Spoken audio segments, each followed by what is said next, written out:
Salam sejahtera, bertemu kembali rentasan berita edisi 820. Saya Zawazir Yusof, antara paparan utama.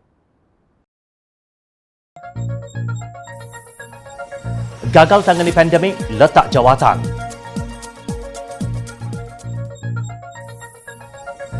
Bukan tidak faham bahasa.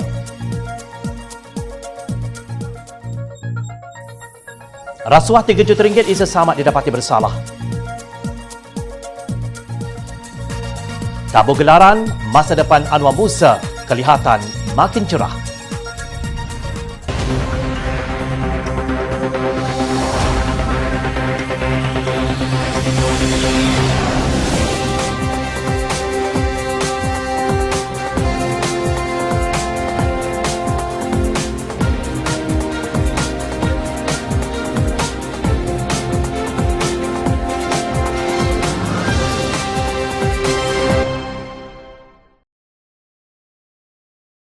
Assalamualaikum dan salam sejahtera.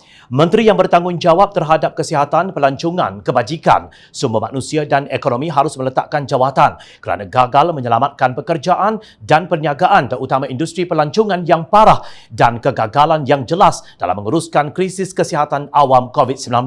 Kata Setiausaha Agong DAP Lim Guan Eng. Ibarat jauh panggang dari api, pemimpin kerajaan tebuk atap ini tiada yang memiliki keberanian sejati untuk mengambil tindakan meletakkan jawatan. Sebaliknya, Perintah Kawalan Pergerakan PKP 2.0 yang akan berakhir pada 4 Februari dilanjutkan dengan Standard Operation Procedure SOP yang lebih ketat. Demikian pengumuman Menteri Kanan Pertahanan Datuk Seri Ismail Sabri Yaakob yang menyebabkan ramai pengusaha dan peniaga kecil patah hati dan mungkin jatuh bankrupt. Paradoksnya, alasan Ismail Sabri ialah peningkatan jumlah kes positif COVID-19. Pada 3 Februari 2021, Malaysia mencatatkan 226,912 kes dan 809 kematian.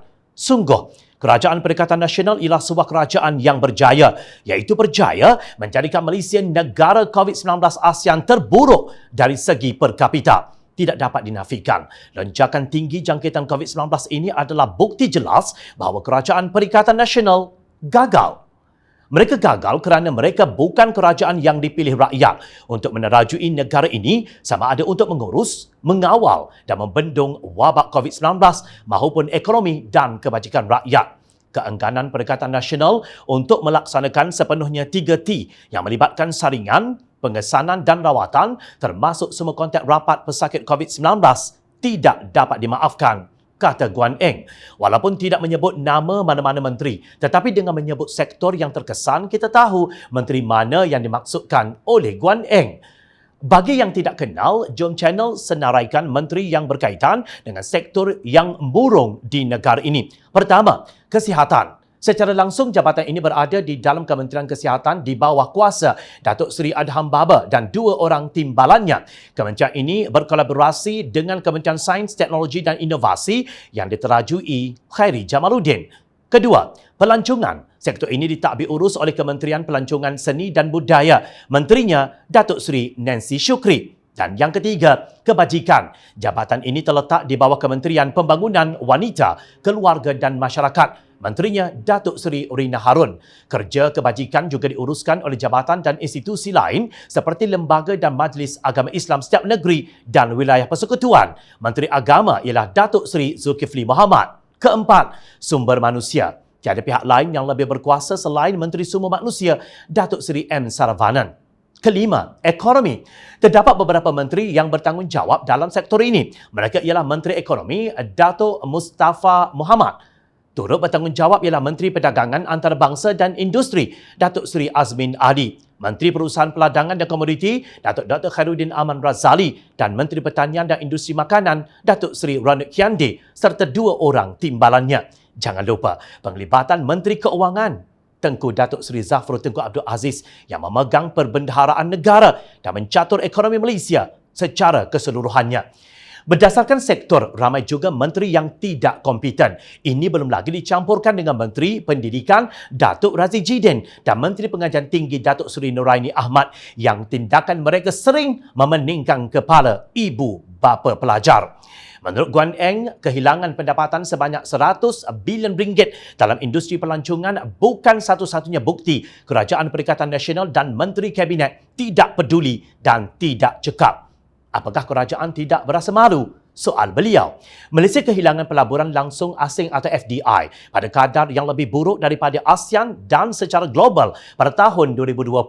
Menurut Persidangan Perdagangan dan Pembangunan Pertubuhan Bangsa-Bangsa Bersatu UNCTAD, FDI sebenar Malaysia tahun lalu turun 68% berbanding pengucupan purata rantau ASEAN 31% dan pengucupan purata global 42%. Rakyat Malaysia kehilangan pekerjaan dan perniagaan bukan kerana kesalahan mereka.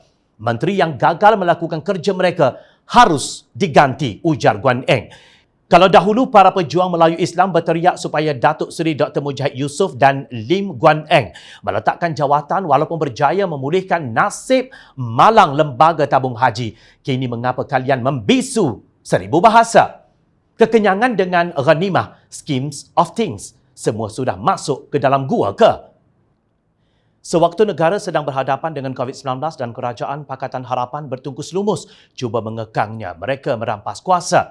Pelbagai dalih songsang dicanang oleh pemimpin PAS untuk menjustifikasi kerja menebuk atap atau kudeta yang nyata dilarang dalam Islam. Kemenangan kali ini bukan payah kita nak gantung bendera. Bukan payah kita nak berkempen, nak berkelahi adik-beradik. Tetapi Allah beri kemenangan kepada kita dengan usaha kita sedikit sahaja. Demikian angkuhnya Pesuruhjaya PAS Negeri Perak, Razman Zakaria, mencanai fatwa bahawa pertukaran kerajaan tanpa proses pilihan raya dengan menjatuhkan Pakatan Harapan merupakan suatu anugerah daripada Allah. Lapo Harakah Daily. Kalau benar ia anugerah Allah, tentu Allah kirim sekali ahli parlimen yang berintegriti untuk menjadi Perdana Menteri dan menteri-menteri lain. Kerajaan yang kononnya mahu menyelamatkan negara ini tidak ada calon menteri yang berwibawa dan berintegriti untuk memimpin peperangan terhadap wabak COVID-19 dan membantu para pekerja, petani dan juga nelayan. Akhirnya, mereka berlari kepada Yang di-Pertuan Agong Al-Sultan Abdullah Riayatuddin Al-Mustafa Billah Shah supaya mengisytiharkan darurat. Apakah rakyat biasa yang mahu merayu kepada Yang di-Pertuan Agong supaya baginda memperbetulkan kekhususan ini? Tiba-tiba mereka dituduh menghasut, derhaka dan sebagainya.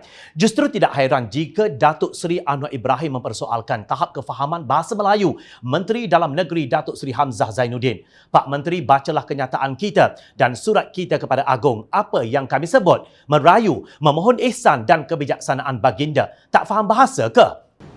Pak Menteri baca kenyataan kita dan surat kita kepada Kebawah Duli Yang Mahmulia Paduka Baginda Yang di-Pertuan Agong. Apa yang kita sebut? Merayu, memohon, ihsan dan kebijaksanaan. Tak faham bahasa ke? Apakah rakyat biasa, rakyat tukang cuci Barisan Hadapan tidak boleh merayu kepada Agong supaya baginda mempengaruhi dan memperbaiki keadaan semasa adalah hal-hal yang kita tak setuju? Katanya pada klip video di Facebooknya. Anwar juga bertanya sama ada Hamzah ada membaca surat yang dihantar kepada Yang di-Pertuan Agong sebelum dia mengeluarkan kenyataan. Terdahulu beberapa media melaporkan Hamzah sebagai berkata polis sudah membuka kertas siasatan terhadap Anwar Ibrahim ekoran 13 laporan polis yang dibuat di seluruh negara ke atas beliau. Kononnya ketua pembangkang tersebut menghasut dan mengancam keselamatan serta ketenteraman negara. Bukan hanya Anwar seorang, malah beberapa orang lagi kita siasat, katanya dalam sidang akhbar di kementeriannya. Ingat lagi tak bagaimana Tan Sri Rais Yatim secara tersirat mempertikai keputusan Yang di-Pertuan Agong ketika baginda menolak pelaksanaan darurat yang dicadangkan oleh Tan Sri Muhyiddin Yassin pada 23 Oktober tahun lalu.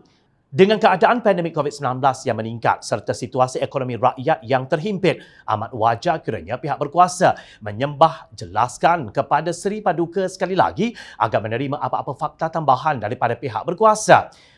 Rakyat harus menghormati titah Seri Paduka tempoh hari. Bagaimanapun kehendak perkara 40 itu perlu dipatuhi walaupun bersyarat, katanya di Peti Utusan Malaysia Online. Ketika itu rakyat lega kerana Yang di-Pertuan Agong tidak memperkenankan permohonan pelaksanaan darurat oleh Muhyiddin dan gerombolannya. Baginda berjaya menghalang gila kuasa Muhyiddin yang mahu jadi diktator dengan menggantung parlimen. Namun, siapa sangka kegilaan ini akhirnya berjaya disempurnakan apabila darurat diisytiharkan dan parlimen digantung pada 11 Januari lalu. Sedangkan hakikatnya situasi buruk di negara ini berpunca daripada para menteri yang tidak kompeten dalam melaksanakan amanah yang dipikul mereka.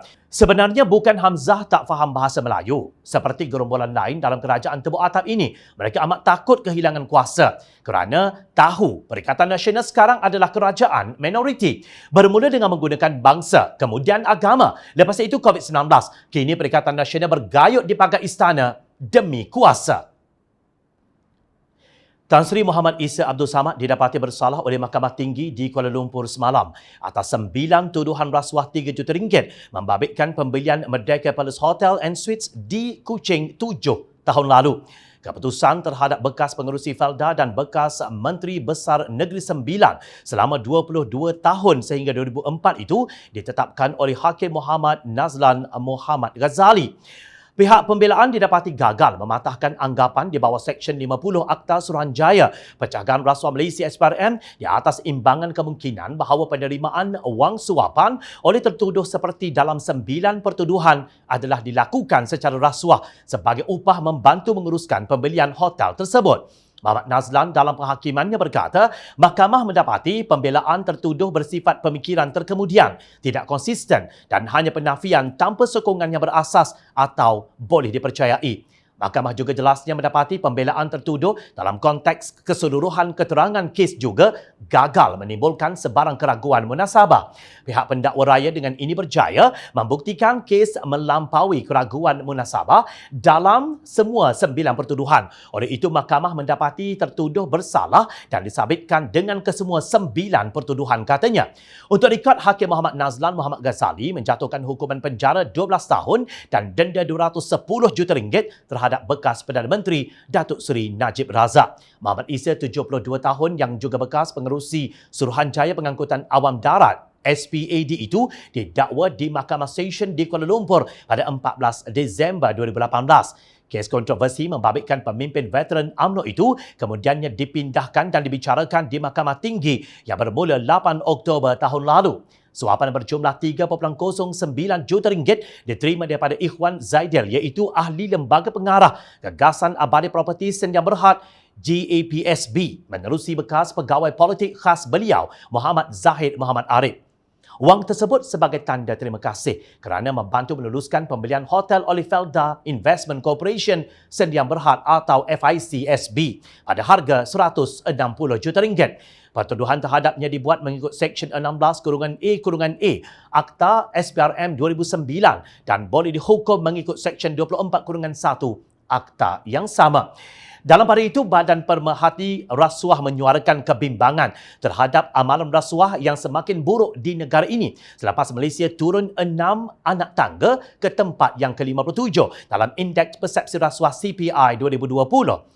Mereka mendesak Perdana Menteri Muhyiddin Yassin menyusun semula kerajaannya, memperkukuh kebebasan institusi dan memulihkan kedaulatan undang-undang. Pusat Memerangi Rasuah dan Kronisma C4 berkata, laporan itu menunjukkan amalan rasuah meresap jauh ke dalam institusi dan pentadbiran yang mengemudi negara ini pada waktu ini. Kerajaan Perikatan Nasional PN dengan tegas mengurangkan banyak inisiatif yang dimulakan Kerajaan Pakatan Harapan terdahulu, kata C4.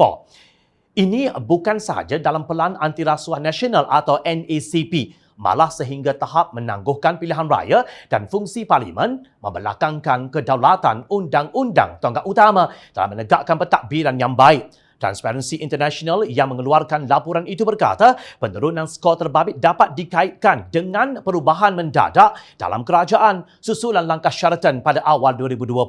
Ini tidak baik untuk masa depan kita. Memandangkan laporan Pertubuhan Bangsa-Bangsa Bersatu menyatakan pelaburan langsung asing di Malaysia jatuh sebanyak 68%.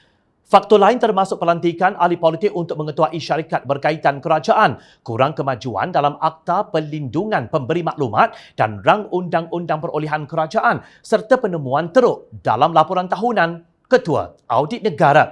Dari perspektif ekonomi, seorang ahli ekonomi mengingatkan ia akan menyebabkan pelaburan langsung asing lari ke negara jiran seperti Filipina dan Indonesia. Ahli ekonomi di Universiti Malaya, Nazari Ismail berkata, daya tarikan Malaysia untuk pelaburan asing akan terjejas kerana kos menjalankan perniagaan di negara ini akan meningkat sekiranya rasuah bertambah buruk. Beliau menyeru rakyat untuk lebih menekan kerajaan supaya bersikap lebih telus. Persoalannya, adakah Muhyiddin dan gerombolan satu kapal dengannya akan mendengar nasihat ini atau hanya sekadar menjeling di ekor mata? Perlu diingat, satu ketika dahulu Muhyiddin yang pernah diletakkan di telapak kaki UMNO melalak kononnya ingin membanteras rasuah, menentang korupsi, tetapi setelah menjadi Perdana Menteri, beliau sendiri yang kini menjadi dalang segala rasuah, bersekongkol dengan para perasuah dan perompak hasil negara. Nama Tan Sri Anwar Musa yang memang sedia popular sekali lagi menjadi sebutan hangat serta bualan ramai sempena sambutan Hari Wilayah Persekutuan. Jika sebelum ini namanya kerap kali muncul kerana kritikannya terhadap UMNO dan Datuk Seri Dr. Ahmad Zahid Hamidi serta kecondongannya terhadap bersatu, terutama setelah dipecat sebagai Setiausaha Agung BN. Kali ini namanya menjadi bualan berikutan ramainya orang politik daripada UMNO diberikan gelaran Datuk sempena sambutan Hari Wilayah tahun ini. Jumlah gelaran Datuk yang diberikan tahun ini bukan jauh lebih ramai berbanding era PH sebelum ini, malah lebih tinggi berbanding era BN, termasuk ketika Tengku Adnan Tengku Mansur yang agak lama memegang jawatan Menteri Wilayah Persekutuan. Lebih daripada itu, berbeza dengan amalan semua negeri lain, termasuk di Wilayah Persekutuan sebelum ini, di mana senarai penerima Datuk biasanya akan dikeluarkan melalui kenyataan media oleh kerajaan negeri sahaja. Sebaliknya, untuk pertama kali Anwar sendiri selaku Menteri Wilayah Persekutuan mengadakan sidang akhbar khas dan mengedarkan kepada media senarai penerima darjah kebesaran, pingat dan bintang bagi tahun ini. Persoalan yang timbul di sini, apa tujuan Anwar berbuat demikian? Meskipun semua orang tahu nama-nama penerima segala gelaran Datuk itu adalah kuasa Menteri Wilayah Persekutuan, tetapi adakah dengan membuat sidang media khas itu menunjukkan bahawa beliau mahu menunjukkan satu dunia bahawa beliaulah orang yang berkuasa dan menentukan pemberian bergelar di wilayah persekutuan? Tapi untuk apa beliau berbuat demikian sambil penerima daripada kalangan pemegang jawatan dalam UMNO pula adalah tinggi, sedangkan sejak PN membentuk kerajaan pada Mac 2020 lalu, negara tidak putus-putus dilanda PKP yang bersambung-sambung akibat COVID-19. Apakah dengan lebih banyak duduk di rumah sahaja pun mereka itu tidak terbilang juga jasa dan sumbangannya kepada masyarakat? Atau apakah pemberian gelaran ini bukan kerana mereka ada jasa atau sumbangan, tetapi disebabkan ada undi di sebaliknya? Jika begitu, Anwar mahu bertanding jawatan apa sebenarnya? Sebelum ini, pemimpin yang terkenal dengan banyak membeli gelaran Datuk kepada pemimpin UMNO ialah Ali Rustam. Sekarang merupakan Yang di-Pertua Negeri Melaka ketika beliau memegang jawatan Ketua Menteri di negeri itu. Setiap tahun berduyun-duyun pemimpin UMNO dari seluruh negara menerima gelaran Datuk daripada beliau. Disebabkan kemurahan hati Ali Rustam itu ketika beliau menawarkan diri bertanding jawatan timbalan Presiden UMNO berlawan dengan Muhyiddin pada tahun 2009, dari segi gelombang sokongan yang diterimanya, beliau dijangka mudah memenangi pertandingan tersebut sejak awal lagi. Namun demikian, di saat akhir beliau disekat daripada bertanding kerana didapati bersalah dalam amalan politik wang.